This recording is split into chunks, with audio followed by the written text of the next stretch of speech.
শান্তিপূর্ণভাবে বিকাশ ভবন অভিযান, পুলিশ আমাদেরকে যেতে দিচ্ছে না। ঠিক সিরিয়া বানানোর চক্রান্ত চলছে, গণতান্ত্রিক আন্দোলনে পুলিশের বল প্রয়োগ আপনারা দেখতে পাচ্ছেন। এর বিরুদ্ধে আজকে বিজেপির আন্দোলন। চলো চলো চলো চলো। দেখা যাচ্ছে এবিভিপির পক্ষ থেকে, অখিল ভারতীয় বিদ্যার্থী পরিষদের পক্ষ থেকে একাধিক দিক থেকে তারা কিন্তু বিকাশ ভবনের দিকে আসছেন এবং পুলিশের তরফে বাধা দেওয়া হচ্ছে। আমি কথা বলার চেষ্টা করবো। চাকরিকে ফিরিয়ে দেন, মুখ্যমন্ত্রীকে বলুন চুপ বসতে।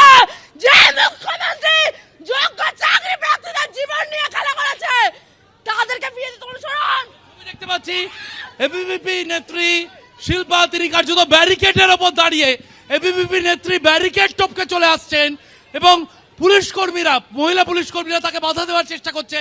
বিকাশ ভবন, যে ছবি আমরা দেখতে পাচ্ছি, বিধাননগরের বিকাশ ভবন গেট বন্ধ করে দেওয়া হয়েছে। দুদিক দিয়ে আসছেন এবিভিপির কর্মীরা।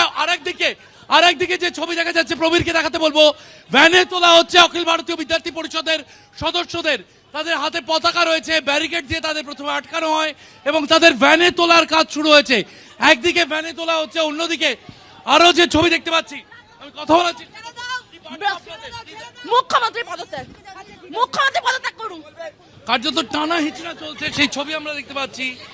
অখিল ভারতীয় বিদ্যার্থী পরিষদের যে সদস্যরা এসেছেন বিকাশ ভবনে, সেই বিকাশ ভবনের গেট কিন্তু অবরুদ্ধ এবং একে একে তাদেরকে ভ্যানে তোলা হচ্ছে। আমরা দেখতে পাচ্ছি টানা হিচড়া চলছে এবং সেখানে কার্যত রাস্তায় শুয়ে পড়েছেন।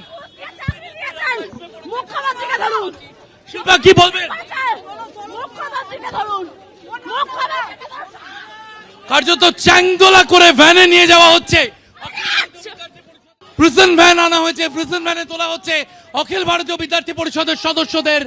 তারা এসেছিলেন এবং তাদের বক্তব্য অনুযায়ী তারা গেরিলা কায়দায় তারা আজ বিকাশ ভবন অভিযান করবেন, এমনটাই তারা জানিয়েছেন।